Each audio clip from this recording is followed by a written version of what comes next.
दोस्तों राम राम। आज मैं आप लोगों के सामने फिर एक नई वीडियो के साथ आई हूँ और इस बार ज्येष्ठ मास की पूर्णिमा के बारे में है। तो इसके पहले कि मैं आप लोगों से के साथ वीडियो शेयर करूँ तो आप लोगों से ये रिक्वेस्ट करती हूँ कि मेरे चैनल को ये लाइक सब्सक्राइब और शेयर कर दीजिए, जिससे कि मेरे चैनल को सपोर्ट मिले और इसका ग्रोथ हो।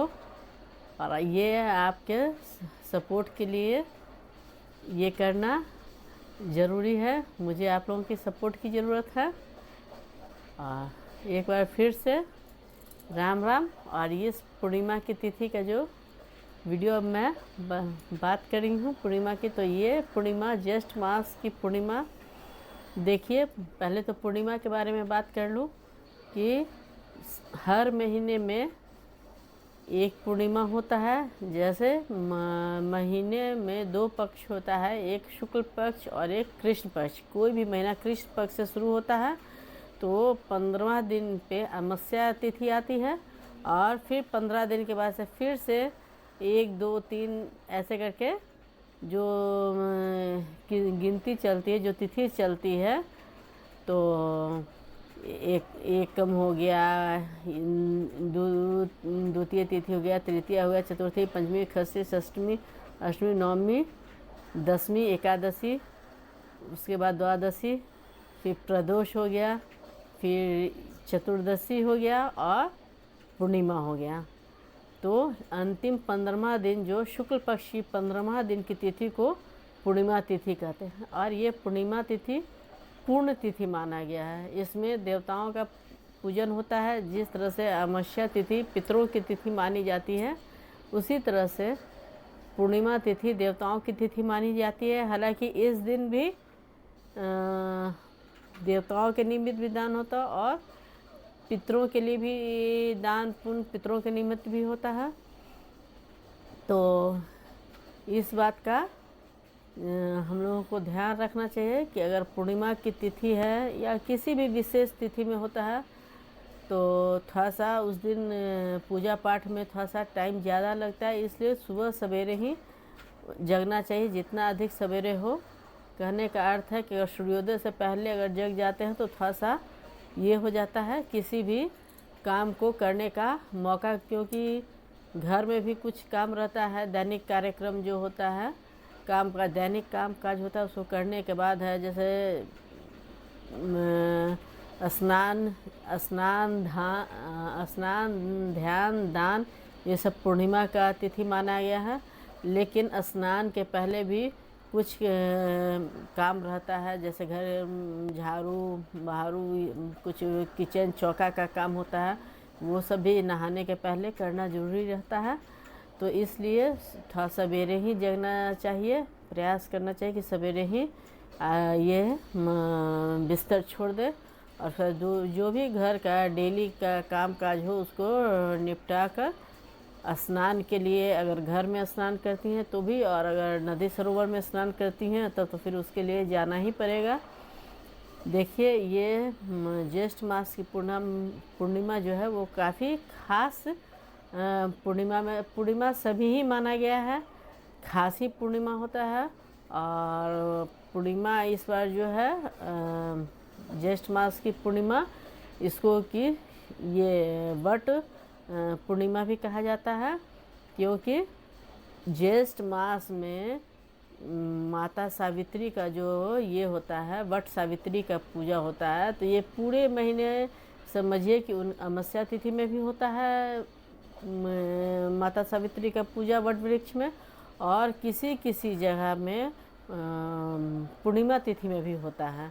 और अगर किसी लोग किसी कारणवश अगर छूट जाता है अमावस्या तिथि में वट सावित्री का पूजन नहीं कर पाते हैं, वे लोग भी अगर अपना चाहें तो इस दिन पूर्णिमा तिथि में कहा जाता है कि वो पूर्णिमा तिथि में भी वट वृक्ष में उसी तरह से पूजन कर सकते हैं। दान जो होता है श्रृंगार का दान होता है, माता सावित्री का इस सब का पूजा जो होता है वट वृक्ष में करते हैं। जो भी नियम है अमावस्या का वही नियम पूर्णिमा की तिथि में होती है। जो लोग अमावस्या में करते हैं वो ऐसे तो हाँ, कुछ कुछ प्रांत में पूर्णिमा जैसे हम लोग अमावस्या तिथि में इस पूजन को करते हैं तो कुछ प्रांत में पूर्णिमा तिथि में किया जाता है। लेकिन अब जो लोग करते हैं पूर्णिमा तिथि में तो करते ही है, लेकिन जो लोग अमावस्या तिथि में किसी कारणवश छूट जाता है वो पूर्णिमा तिथि को भी अपना पूजा को ये मौका होता है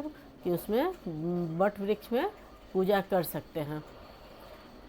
तो इस तरह से है कि इस कारण भी इसे वट पूर्णिमा कहा जाता है। और इस दिन में बरगद के पेड़ का चूँकि वट पूर्णिमा है इसलिए पूजा होता है। और अगर नहीं भी करते तो भी आप जैसे जल से दूध से कुछ प्रसाद रखकर दीप जलाकर वट वृक्ष का पूजा कर माने प्रणाम कर सकते हैं। कहने का अर्थ यही है जैसे अमावस्या की तिथि में जो कर भी चुके हैं वो लोग भी अगर जो भी विशेष नियम था अमावस्या की तिथि में पूरी कर चुके हैं। और इस बार जो है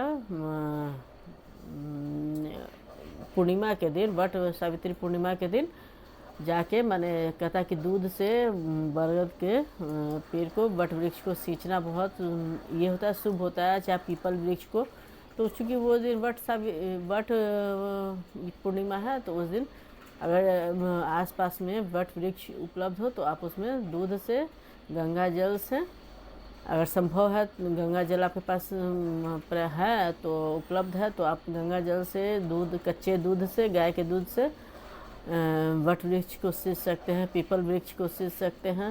और एक दीप जला के वट वृक्ष के पास जो भी प्रसाद वगैरह ले गए हों मिश्री मकुंदाना या और भी फल फूल है वो अर्पित करके और प्रणाम कर अपना इस तरह से कर सकते हैं पूजा। सरल छोटा मोटा एक जो है। और दूसरी बात है कि इस बार अगर हम लोग पूर्णिमा के दिन गंगा जी जाते हैं, नदी सरोवर जाते हैं तो ठीक ही है। और अगर नहीं जाते हैं तो घर पे भी स्नान करके गंगा जल मिश्रित जल में स्नान करके देखिए गंगा जल में भी ये होता है कि नहाने से भाव वही हो जाता है कि गंगा जल से नहाए तो गंगा माता का स्मरण करके तो भाव यही होता है कि हम ये नहा रहे हैं गंगा नदी में नहा रहे हैं, इस भाव का करके उससे गंगा मिश्रित जल से नहाकर और उसके बाद अपना जो भी घर का पूजा पाठ है जो डेली का पूजा पाठ करते हैं उससे उसको पूजा पाठ को कर लेना है। और अगर सत्यनारायण भगवान का कथा करते देखिए पूर्णिमा तिथि विष्णु जी लक्ष्मी के जी का होता है, खास दिन होता है, चंद्रमा का दिन होता है, इसलिए बहुत लोग चंद्रमा का व्रत भी करते हैं। पूर्णिमा का व्रत जो होता है वो चंद्रदेव को ही समर्पित होता है। तो इस दिन व्रत रख करके शाम को चंद्रदेव को अर्घ्य देते हैं, इस तरह से अपने पूजा पाठ को पूर्ण करते हैं। और विष्णु जी लक्ष्मी जी का जो भी होता है सत्यनारायण स्वामी का, तो सत्यनारायण स्वामी का कथा अपने घर पे करवाते हैं पंडित जी आके अपना, तो उनका जो अपना कथा का नियम है उस तरह से है। विष्णु जी का अपना इस दिन विष्णु जी माता लक्ष्मी का पूजन होता है, तो इस बात का ध्यान रखना चाहिए। अब जो लोग सत्यनारायण स्वामी का कथा कराते हैं तो अपने घर में कथा भी करा सकते हैं। और अगर जो भी व्यवस्था होता है पूजा पाठ से रिलेटेड वो अपना फल का फूल का पंचामृत का वो सब पंडित जी आते हैं करा लेते हैं। और अब तो पहले तो यही तो, लेकिन अब तो ये भी हो गया कि अगर किसी कारणवश अगर पंडित जी नहीं बुला पाते हैं या पंडित जी नहीं मिल पाते हैं तो लोग खुद से भी उनका कथा का ये कर लेते हैं। पूजा पाठ जैसे होता है पंडित जी कराते हैं तो लगभग जानकारी है। हाँ ये बात है कि पंडित जी जो है वो मंत्र के द्वारा अपना हर समय में अपना मंत्र होता है, मंत्र के द्वारा करता है। लेकिन अगर जो घर में करते हैं वो अपने खुद से हिंदी में अपना जो भी है भाव करके संकल्प करके करते हैं। सत्यनारायण भगवान का पूजा वह तस्वीर रख करके कर लेते हैं और जो भी समर्पित करना है तो इसका भी तो है। और ये हो गया अपना सत्यनारायण स्वामी का कथा करने के लिए। पीपल के वृक्ष के भाई आज दिन पूजा होता है। देखिए सोमवार के दिन 29 तारीख को इस बार जो भी पड़ रहा है ज्येष्ठ मास की पूर्णिमा हमेशा शुक्ल पक्ष में ही मनाया जाता है, और इस करके साल में 12 पूर्णिमा होता है, और हर महीने में एक पूर्णिमा होने के कारण और साल में 12 पूर्णिमा होता है। तो ये मानिए कि हर बार जो होता है विष्णु जी का सत्यनारायण स्वरूप का उनका पूजा होता है पूर्णिमा के दिन। पीपल के वृक्ष में माता विष्णु लक्ष्मी जी का और विष्णु जी का भी ध्यान करके उस दिन पूजा होता है। और पीपल के वृक्ष में ये भी होता है, जैसे आप कच्चा जल नहीं सॉरी दूध को गंगा जल में, या अगर घर में साधारण जल है तो अगर ले गए हैं पीपल के वृक्ष के पास, तो अगर गंगा जी नहाने गए हैं, नदी सरोवर नहाने गए हैं, तो पीपल वृक्ष ये सब वहाँ पे घाट किनारे जनरली रहता ही है, बट वृक्ष रहता ही है। तो ये आप देख लीजिए, और क्या कि जाते हैं तो आसपास में अपना पता ही होगा कि हमारे जो नदी के किनारे ये पेड़ उपलब्ध है कि नहीं, और उसमें या फिर मंदिर में भी पीपल का वृक्ष रहता ही है, तो उसमें गंगा जल हो या ये सादा जल हो, उसमें थोड़ा सा दूध और तिल मिलाकर पितरों के निमित्त, अपने पितृ को ध्यान करके उस निमित्त भी उनमें पीपल के, देखिए पीपल जैसे गाय में सभी देवी देवताओं का पितरों का वास होता है, उसी तरह से पीपल वृक्ष में पीपल जो हैं वो कहते हैं कि साक्षात विष्णु का स्वरूप है। उसमें ब्रह्मा विष्णु महेश और माता लक्ष्मी का कहते हैं कि उनके पत्ते में, पीपल वृक्ष के पत्ते में, पत्ते में देवताओं का वास होता है। तो ये मानिए पितरों का भी वास उनमें होता है।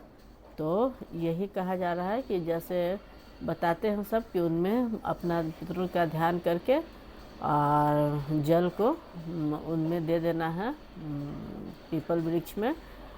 क्योंकि देखिए विष्णु जी लक्ष्मी जी का भी पीपल वृक्ष में पूजा होता है, तो उसमें भी कच्चे दूध से विष्णु जी लक्ष्मी जी का ध्यान करके डाला जाता है। तो वो देवताओं को समर्पित है, वो जो भी फूल प्रसाद चढ़ाएंगे वो विष्णु जी के द्वारा के लिए, उसके उनके स्वरूप को उस भाव से हम लोग ये चढ़ाते हैं। लेकिन विष्णु वो तो पूजा विष्णु जी माता लक्ष्मी का हो गया, लेकिन चाहे दूध हो फल हो जो भी समर्पित किए उनको गया। लेकिन अगर हम पितृ का भी करेंगे, अगर जैसे है देवता में विष्णु जी का हम लोग पूजन कर रहे हैं, तो पीपल के वृक्ष में पितृ का वास होता है। तो पितृ का वास होता है तो उसमें भी जल और दूध अगर उपलब्ध है तो है, नहीं अगर दूध उपलब्ध है उस हालत में केवल जल में भी तिल डालकर पितरों के निमित्त ध्यान करके इस भाव से उनके नाम उनके ध्यान से ढार देना है पीपल के वृक्ष में। और अगर दान भी करते हैं हम लोग, तो अगर जैसे पितरों के निमित्त दान करते हैं, देखिए स्नान हो गया, ध्यान हो गया, पूजा पाठ हो गया। पूजा पाठ करने में भी आप विष्णु जी का उस दिन रहता है, तो विष्णु भगवान के नाम का जाप हो, मंत्र का जाप हो, पूरे दिन अपना नाम जाप करते रहे। पूजा के समय में मंत्र जाप करते रहे। देखिए पीपल के वृक्ष में, वट वृक्ष में, बेल वृक्ष में, ये सब में ऐसे तो घर में लोग कहते हैं तो कहते हैं कि आसन बिछा के मंत्र का जाप किया जाता है, लेकिन ये सब पेड़ इतने सिद्ध होते हैं, वृक्ष इतने ये फलदायी होते हैं कि इनके नीचे कोई ये का ज़रूरत नहीं होता है लगाने का, और उनके नीचे मंत्र का जाप का माने कई गुना ये बढ़ जाता है। उनका जाप का फल जो होता है वो कई गुना बढ़ जाता है।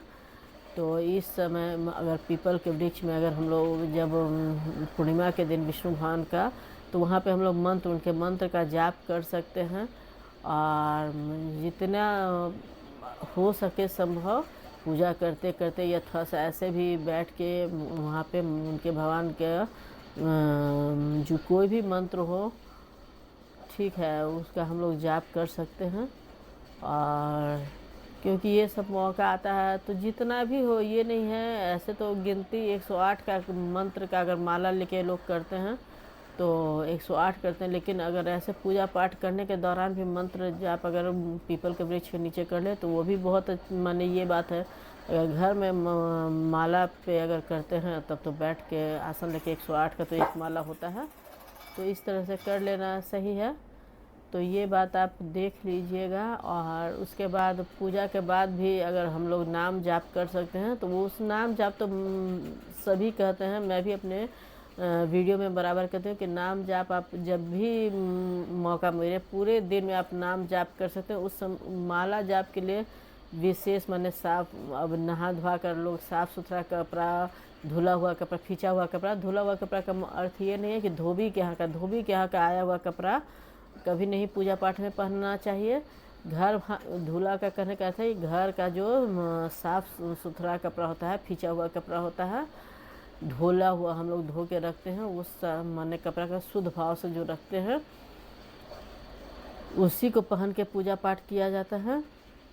तो कहने का अर्थ है कि जब पूजा पाठ हम लोग करते हैं तो नहा धोवा कर ही करते हैं, साफ़ कपड़ा पहन के करते हैं। तो उस समय में मंत्र जाप का महत्व होता है, क्योंकि शरीर से भी साफ़ सुथरा रहता है, मन से भी, भाव से भी और वस्त्र से भी। लेकिन नाम जाप के लिए कोई ये नहीं है कि हाँ हम हर समय में खाना बनाते हुए, बैठे हुए, किसी भी हालात में कहीं पे भी हों, नाम जाप उनके जो भी भगवान का आप नाम जाप करते हो, कोई राधे राधे हो, कोई विष्णु जी का हो, कृष्णा जी का हो, वो सबका अपना नाम जाप कर सकते हैं। भोला बाबा को देखिए इस बार सोमवार के दिन पड़ रहा है पूर्णिमा, तो भोला बाबा का तो सोमवार के दिन पूजा होता ही है। तो उनके मंदिर में भी अगर है, अगर तो गंगा किनारे तो रहता ही है मंदिर बना हुआ भगवान जी का, भोला बाबा का। लेकिन अगर घर में भी है तो आप मंदिर जा सकती हैं, और सोमवार के दिन लोग जाते, ऐसे भी जाते हैं। तो इस बात का अपना आप ध्यान कर लीजिए कि सोमवार का दिन है तो वहाँ पे उनके भोला बाबा के मंदिर में भी पीपल का वृक्ष रहता है, कहीं कहीं पे वट वृक्ष भी रहता है। हम लोग के पास देखिए ऐसा है कि वट वृक्ष भी है, पीपल वृक्ष भी है, यहाँ कहीं किसी मैंने बेलपत्र का वृक्ष भी है। हाँ, आंवला का, तो आंवला का वृक्ष भी पार्क में है। तो इस तरह से देखिए कि ये पूजा पाठ पूरा पूर्णिमा का है हो गया। और अब दान की बारी है, तो दान अपना पूर्णिमा के दिन में है। एक इनमें पीपल के वृक्ष के नीचे पूर्णिमा की तिथि में विष्णु जी के जो अगर एथी निमित्त से हम लोग कह सकते हैं तो एक घी का दीपक जला देना चाहिए। वैसे तो पीपल के वृक्ष में तेल का दीपक जलता है तो वो शनिवार के दिन जलता है, लेकिन ये बताते हैं कि पितृ के नाम से भी इसमें दीपक जो है पूर्णिमा की तिथि में सरसों तेल का जलाना अच्छा रहता है पितरों के प्रसन्नता के लिए। पीपल वृक्ष के नीचे दूध जल या तिल मिलाकर जो जलाते हैं, चढ़ाते हैं ये पे वृक्ष पे, उसके नीचे सरसों तेल का दीपक भी जला देना चाहिए पितरों के निमित्त। और दान में भी है तो सफ़ेद चीज़ का दान इसमें कर सकते हैं, पितरों के निमित्त है। और वैसे दान कुछ भी किया जा सकता है, विष्णु भगवान के निमित्त भी दान करते हैं, ब्राह्मणों को दान करते हैं, पितृ के निमित्त भी ब्राह्मण को, ज़रूरत को, गरीब को, दीनहीन को, जहाँ तक संभव हो आप दान कीजिए। देखिए इसमें ज्येष्ठ महीने का है, तो ज्येष्ठ महीने की पूर्णिमा है, तो ये दिन ज्येष्ठ महीना अंतिम हो रहा है। तो इस दिन आप शरबत का दान कर सकते हैं, जल का दान कर सकते हैं। और जल में अगर ज़रा सा भी अगर हम मीठा डाल देते हैं तो वो ये हो जाता है। तो शुद्ध जल का भी दान कर सकते हैं, शरबत का भी दान कर सकते हैं। मैं बताती हूँ, लस्सी जो आता है इसके लिए तो कुछ करना भी नहीं पड़ता है। सुधा का दूध पार्लर में मिलता है लस्सी, तो उसको आप लेके जितने भी अधिक से अधिक लोगों को दे सकते हैं। आजकल तो पानी भी लोग जल दान अब ऐसा नहीं करते, तो बोतल वाला जो ये आता है पैकिंग जल आता है जो हम लोग पीने के लिए मार्केट में जाते हैं तो लेते हैं, तो वैसा भी जल लेके लोग दान करते हैं, चाहे ब्राह्मण हो, भिखारी हो या ज़रूरतमंद हो, माने जो इनको भी हो, आप अगर देते हैं, गर्मी में रिक्शा वाला हो, इस तरह के सभी लोगों को आप दे सकते हैं। सभी पशु पक्षियों को लिए भी दे सकते हैं, गाय के लिए भी है कि ये है दान कर सकते हैं, गाय के निमित्त भी गौशाला में, और अगर ये है उनका चारा का दान करवा सकते हैं, या फिर पैसा दान। तो मेन है कि अगर नहीं कुछ कर पाए तो पैसा भी अगर दे सकते हैं, ये भी एक बात हो गया। और दूसरी बात है कि अगर इस सब तो गर्मी के कारण आप पशु पक्षियों के लिए भी जल का व्यवस्था, ऐसे तो पूरे महीने में करने के लिए तो लोग पूरे महीने में छत पे पानी और दाना का व्यवस्था पक्षियों के लिए कर देते हैं। और अगर रास्ता में भी हो सकता है तो कुत्ता उत्ता के लिए होता है तो अपनी व्यवस्था करा देता है। नहीं कुछ मिलता है तो दूध पाव रोटी भी है, ब्रेड जो है दूध में डाल के वो भी सब कुत्ता लोग खा लेते हैं, तो करना चाहिए। और अगर ये सब पूर्णिमा तिथि है, ये सब खास अमावस्या तिथि है, तो एकादशी में तो चूँकि होता है दान, लेकिन अन्न का नहीं होता है, फल का दान होता है। तो ये सब तिथि में लोग करते ही हैं, करने वाले जो रहता है। वैसे तो जितना अगर कुछ नहीं कर पाए हैं, वस्त्र का दान है, पंखा का दान है, घड़ा का दान है, घड़ा में भी जल भर के दान किया जाता है ठंडा माने ये के लिए, और पंखा का दान है, वस्त्र का दान है। अगर कुछ ये सब के साथ भी होता है तो दक्षिणा ज़रूर दिया जाता है। दान कभी भी खाली नहीं दिया जाता है। अगर हम लोग वस्त्र रखते हैं तो भी उसके ऊपर कुछ पैसा रखते हैं, अन्न रखते हैं तो भी कुछ पैसा रखते हैं, और अगर ये घड़ा ये रखेंगे, पंखा रखेंगे तो भी जिनको देंगे तो उसके साथ कुछ दक्षिणा ज़रूर दिया जाता है। तो दान में दक्षिणा ज़रूर रहता है, चाहे किसी भी चीज़ का दान रहे।